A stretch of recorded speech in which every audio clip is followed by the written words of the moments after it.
What is going on, party people? Hey, everybody. What's up? It's my awesome wife. It's my awesome husband. Boom. We are Noble and Kathy Gibbens, and we are here. We want to add value to you. We want to share some information to you. We, in the reports that are coming out literally by the hour, this school's closing, that school's closing. So if your school is closed, give us a hashtag we're closed in the comments here. And because I know they just announced it yesterday here in Colorado where we're at. I know they've announced it other places. So yeah, tell us if your school's closed too. And so what we want to do here, this is what we're doing. So now what we've also heard is that some schools are closed for a week. Some schools have extended spring break, so it's like 2 weeks. And here's the bottom line. The bottom line is none of us know. None of us know how long the school systems will be closed. They could be closed for a couple weeks, back in business, boom, easy peasy. They could be closed for a month or 2 months, the rest of the year. So this is, we're a homeschooling family. Been doing it for 8 years. We want to help provide some information, some encouragement, some resources, some tips, best practices on how you can maybe put an educational Band-Aid over this situation that you may find yourself in should the schools be closed for an extended period of time. Yeah. So just so you kind of understand kind of what this video is going to be about. It is going to be a longer video, so feel free to take notes, bust out paper and pen, tag your friends, let your friends know, because hopefully we're going to be covering some good, helpful information. And we also want, just up front, those of you all that have had your school systems closed, private schools, public schools, charter schools, that kind of thing, please know we empathize with you tremendously. You're probably feeling some fear, some anxiety, some trepidation, nervousness. Some of you might be excited. The kids are probably all excited. Right. That's the parents. Right. The kids are happy. That's right. There could be fear of the unknown, lack of control, again, trepidation. What do I do? Just a lot. And again, on so many different layers of, doubt, all these different emotions that you're probably going through, a whole cocktail of emotions.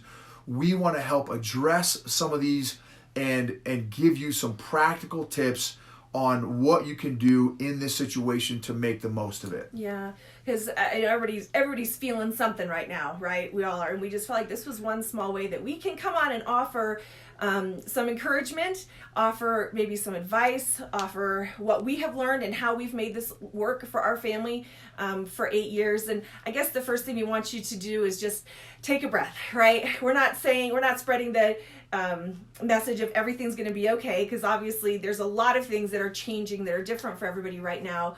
But we just want to encourage you that you got this. Like, you got this part of this whole situation as far as, now having to school your child at home and continue their learning at home. And we want to help you with this, because here's the thing: the first week is probably going to be kind of fun for them. They're going to feel like it's spring break, but then reality is going to set in, right? And so we've got some tips. We got you. We've got some tips that we want to help you with. And we've got notes here, so if you see us looking down, we've got our notes typed out, and so that's what we're referring to if you see us looking down. So real quick, this is where we're going to go. So where we're going in this video. So first of all, we're going to talk about logistics, right? What are the immediate logistics that have to be figured out right now, like right up front? Then we're going to go into some practical tips about what it looks like to do school at home.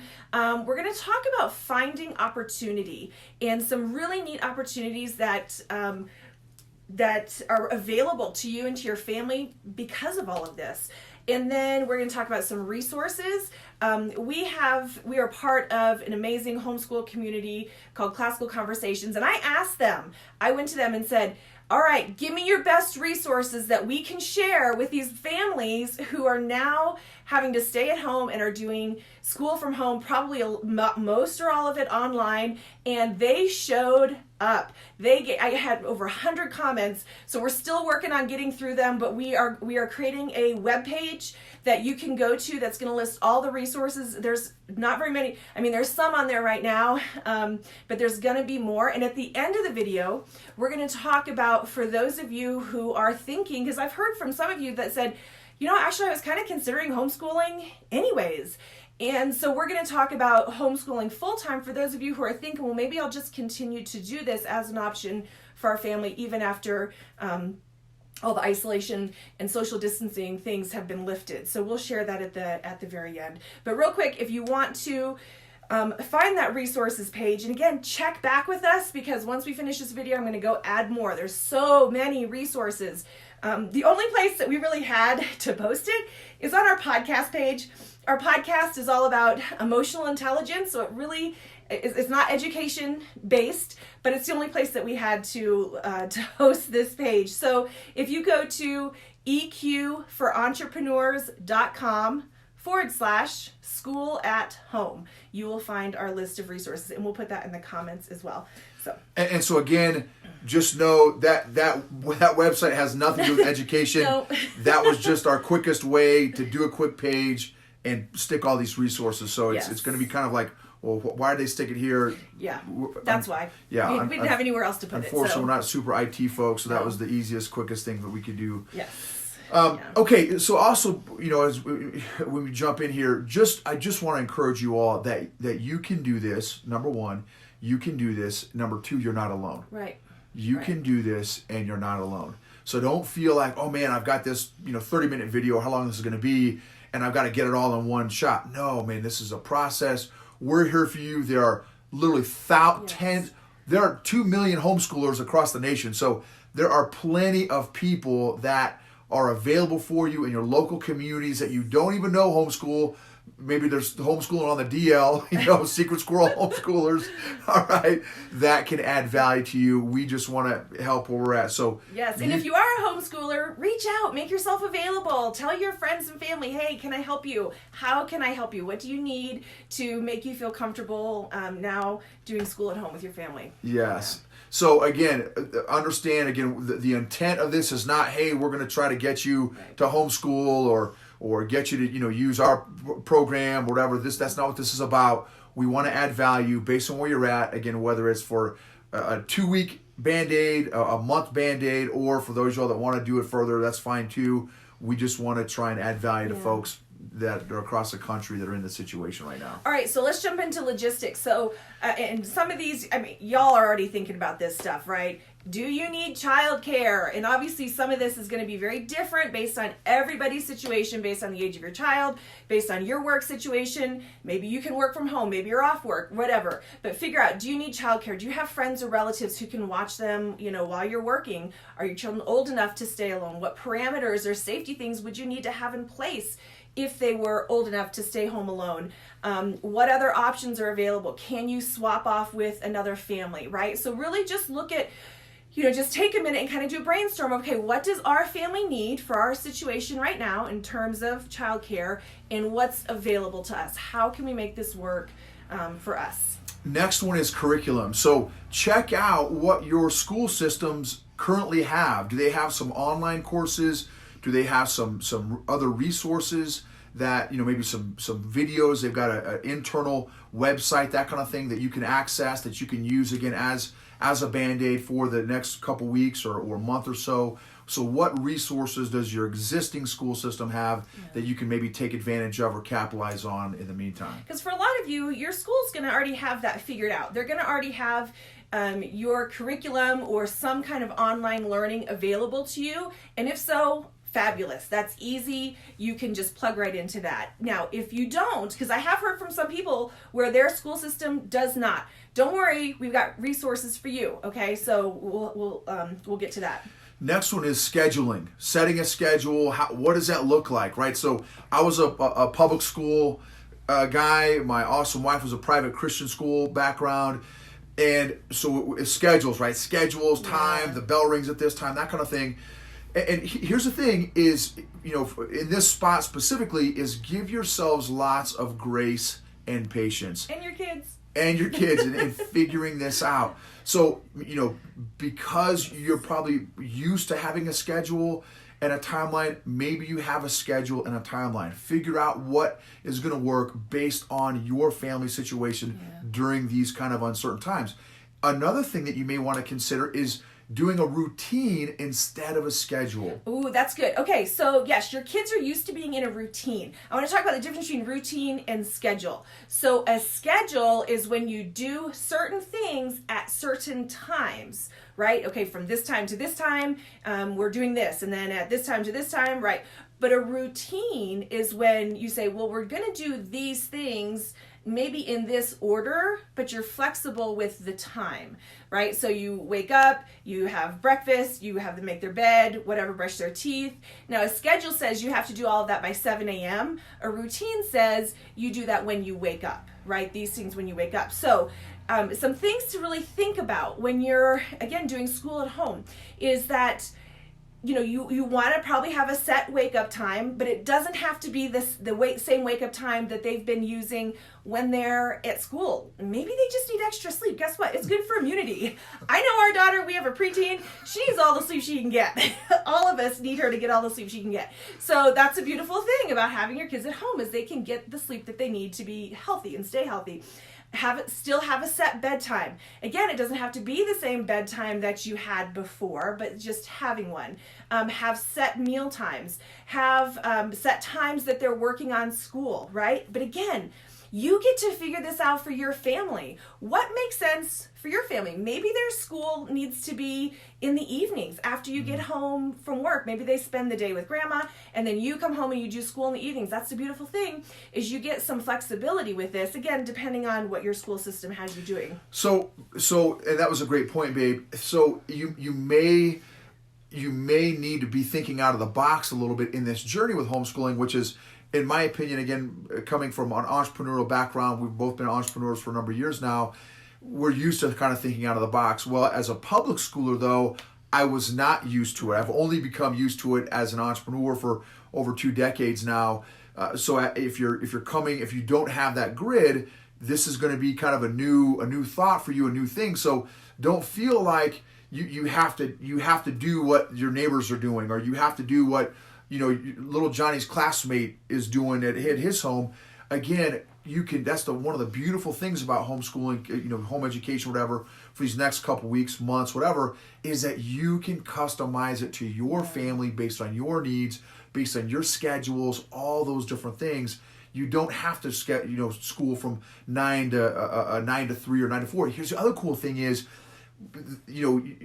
one of the other beautiful things is that the teacher to student ratio is a lot less. So what normally takes maybe 6 to 8 hours to do, literally you can knock out in 1 to 2 hours. I'm telling you, you'd be shocked at how much you can get done in a compressed time. So because you go at the speed of the child. You don't have to go to the speed of the class or based on the schedule. Again, you get to go at the speed of the child, which is a beautiful thing. Yeah, no, that's excellent. That's excellent. Yeah. So I'd love to hear from you all. Where are you watching in from? So if you're watching this right now, put what city or what state you're watching this from. It'd be kind of neat to kind of see where folks are calling in from across the country. Just a few other tips on scheduling is make sure that your kids are keeping up with their chores. Like, again, as many routines as you can keep in place for your kids, the better. Have them keep up with their chores. Get them outside every day. Let them go in the yard and play. The sun is good. Hopefully you've got some sun where you're at. It's snowing today in Colorado, so we don't have any sun today. But normally it's sunny. So get them outside. It's good for them, and it's good for a day, right? It makes a day go by well. And then also set limits on screen time, because that's obviously the easiest one is just to put them in front of a screen, right? But I would encourage you to just put some parameters on that. Back to the playing outside. So there's a lot in there. There's a lot of research to playing outside. There's so much research and studies about this. But you've got that's your PE class, right? For the kids, that's their PE class, getting some exercise, that kind of thing. And again, if it so you can do also PE, physical education indoors as well. But when you're outside, you can be doing biology, and there's science. There's so many things that you can tie in just for them playing outside as well. And here's kind of I'll give you a few little homeschooler things that the way that homeschoolers look at stuff is, for us, learning happens all the time. It's happening. It's not just confined to the books or to listening to a teacher talk.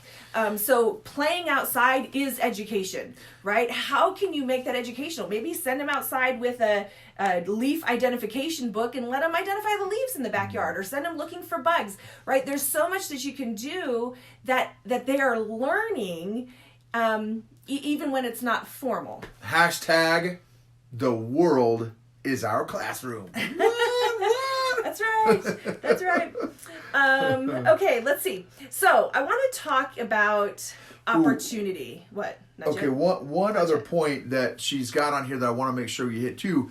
I don't know that we mentioned it. Maybe not. Is this is a great opportunity if your children are interested in a particular subject. Oh, we're getting to that. Oh, okay. Yeah, we get to pursue passions. Yeah, I know. I put it ahead. All right. Or opportunity. That's the perfect segue. He was segueing us into opportunity. So what if we were to look at this whole situation of the schools being closed, the children being home, from a different perspective, rather than looking at it like, oh no, what am I going to do? Although, yeah, you got to figure that out. But what if we were to look at it as an incredible opportunity for some things that you might not have had anyways? Because here's the thing. Most of us are going to be spending a lot more time at home, right, over the next couple weeks anyways. And so let's think about, how do we want to look back on this time? Do we want to look back on this time as, wow, we really were able to do some neat things? Or do we want to look back on this time as, that was terrible, that was a disaster? Like, no, let's think about it at the beginning of, okay, how do we want this to make that happen, right? Let's be intentional about what this is going to look like. So here's a few recommendations, for opportunity.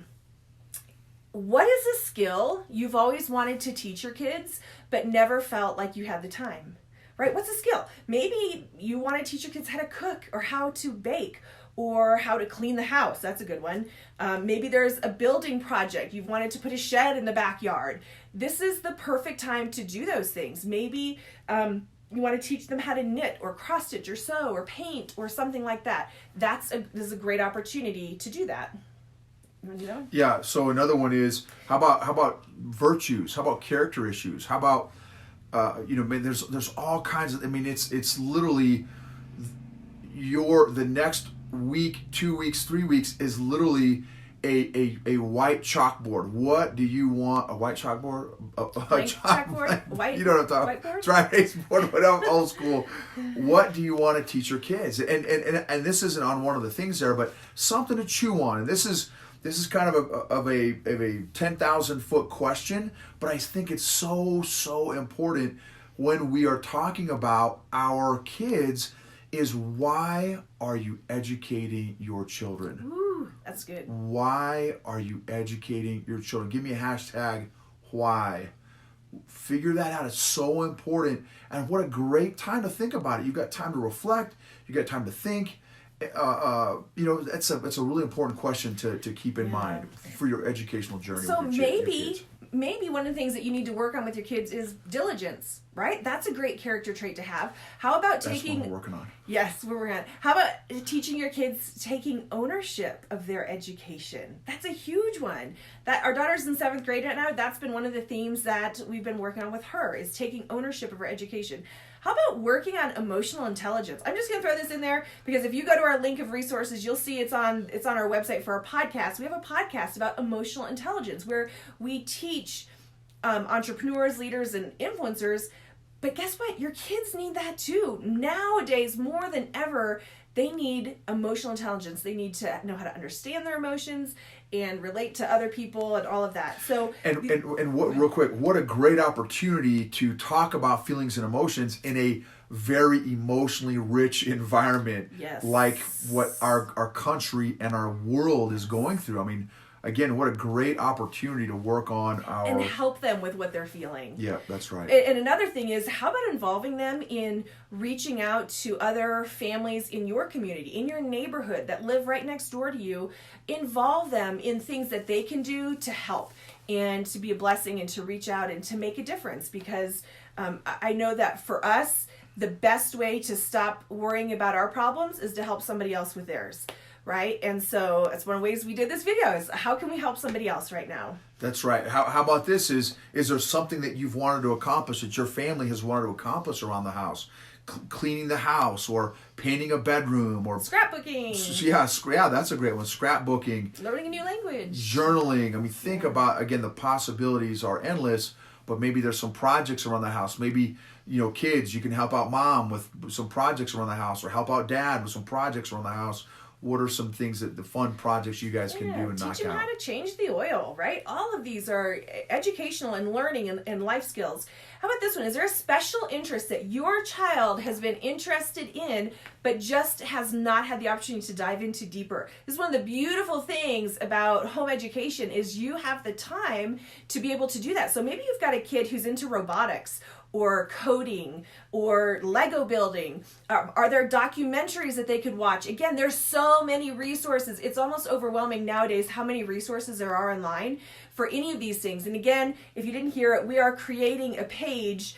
It's going to be eqforentrepreneurs.com/school at home of just some of the resources that our homeschool community has shared with us. We're going to put that there so you can find like if they have an interest in an instrument, I guarantee you somewhere somebody has got lessons or YouTube videos on how to play the guitar, how to play the piano, right? And so you can dive into those things and find all that. Another huge one are books.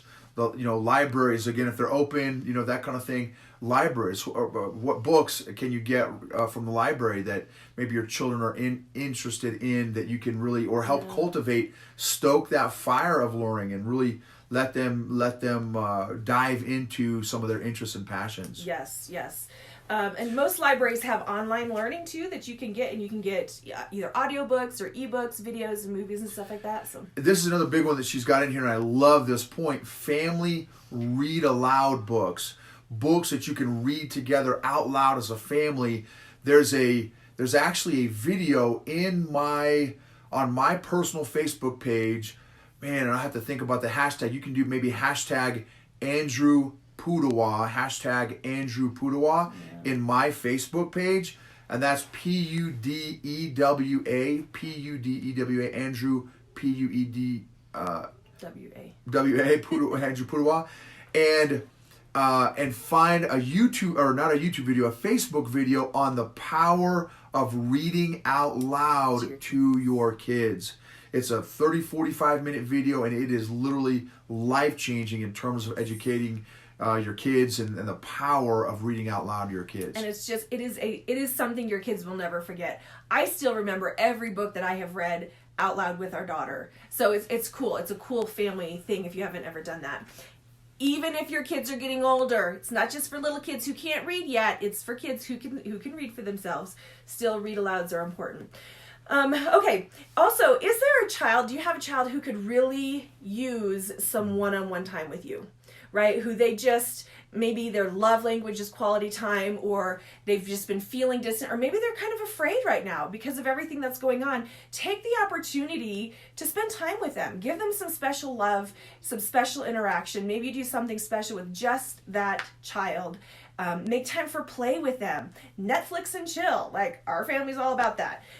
So what do your children need from you emotionally is going to be important. And then last one, is there a business idea that either you or your kids have had, but that you can do some research on? Extra time at home is great for doing research. Maybe you can even start it, right? How can you make this time productive for your family? I know our daughter had, by the time she was 10, she had started 3 different businesses, and it was such a great learning experience. That's education, right? That's real world education. And that's one of the reasons why we chose to homeschool is because we wanted to instill biblical principles. We're Christians. That's our particular faith background. But also we wanted to teach her entrepreneurship. And, regardless of the public or private schools out there, most schools do not teach entrepreneurship. And so, again, like she said, now she's 12 and she's had 4 businesses, and just a blessing. And that was one of the reasons why we did it, is we wanted to teach her how to be a business owner, entrepreneur. And so she's had that unique experience. So what businesses, what needs are out there? I just watched a video of an 11-year-old girl, homeschool girl with classical conversations, who started her own earring business. It's a plastic earring business, so that, for those folks that have sensitive ears to metal or gold, whatever.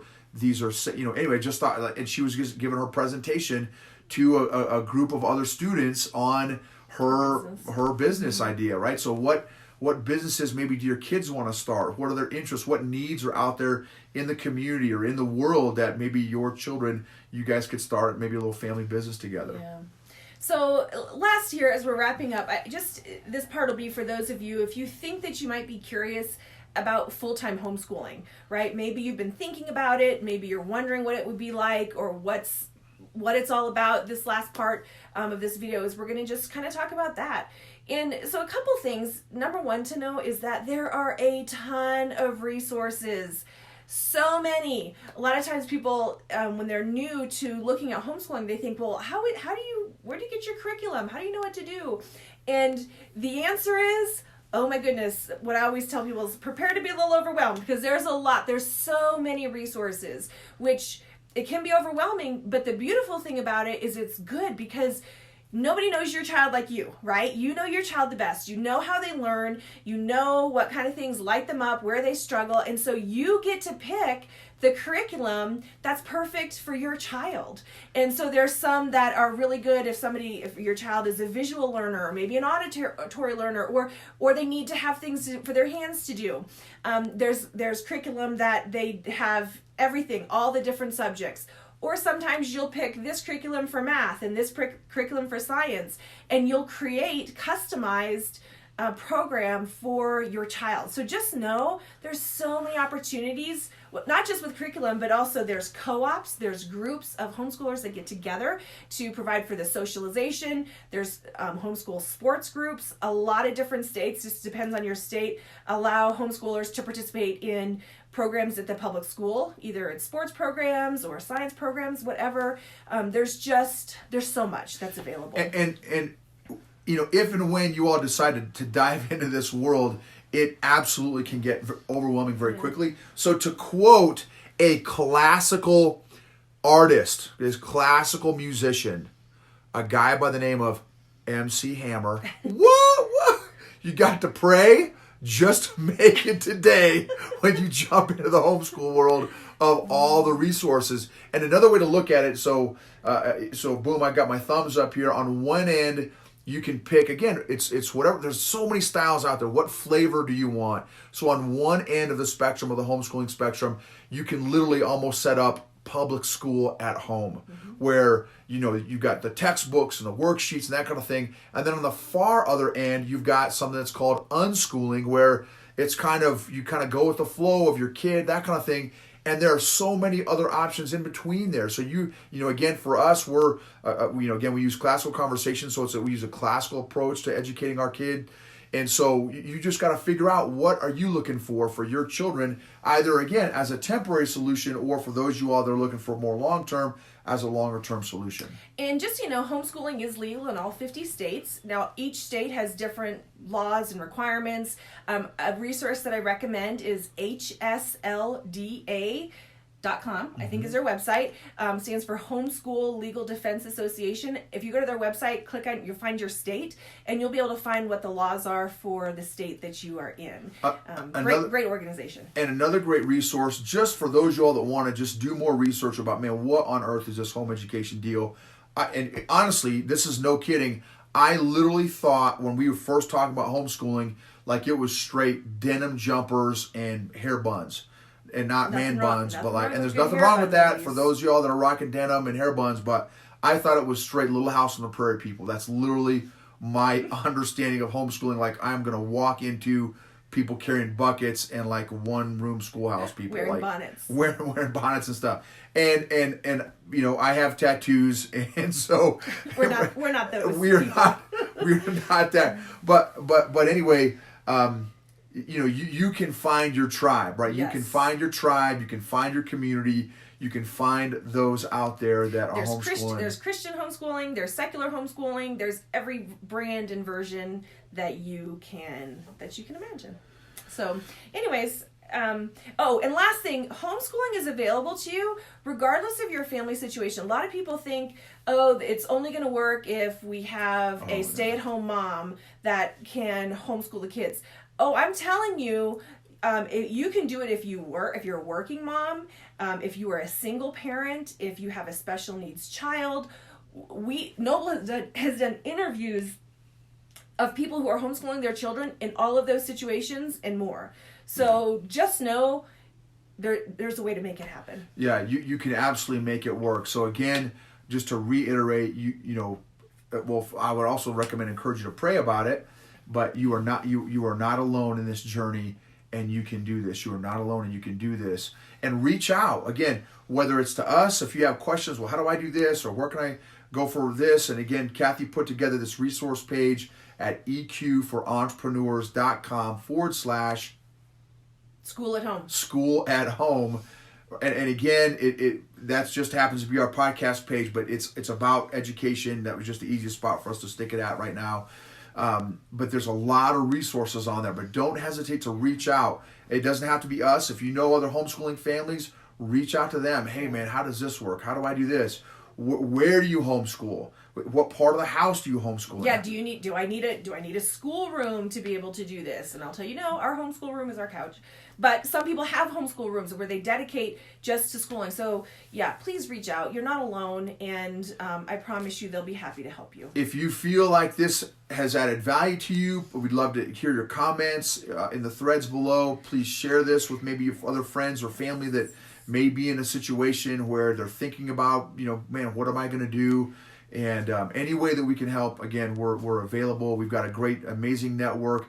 Again, our particular homeschool program that we use is classicalconversations.com. You can check out a lot of resources there. But again, there's lots of them. That's just the one that we use and we're big fans of. But there are lots of them out there. So find out what is going to work best for you. And if there's ways that we can help you out, or other videos that we can make that we have not addressed, please don't hesitate to let us know, and we will try to help out folks as much as we can. You got this, you guys. You can do it. All right. God bless you all.